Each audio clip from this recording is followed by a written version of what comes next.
Kita awali dengan informasi pertama, Saudara Ketua PPIH Embarkasi Aceh meminta jemaah haji untuk tidak membawa barang-barang yang dilarang saat penerbangan di dalam tas maupun koper saat akan keberangkatan.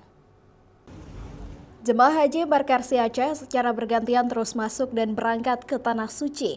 Saat ini sudah 3 kloter jemaah haji yang berangkat melalui Bandara Sultan Iskandar Muda Belampintang, Aceh Besar.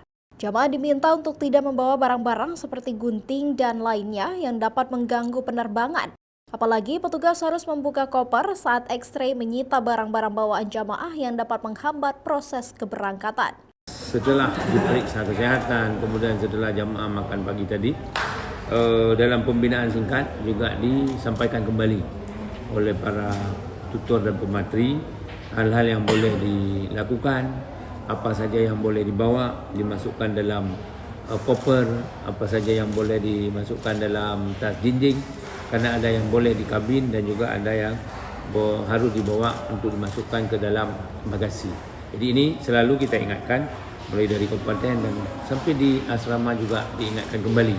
Misalnya gunting tak boleh dimasukkan dalam tas kabin dan hal-hal lain yang kiranya bisa mengganggu perjalanan.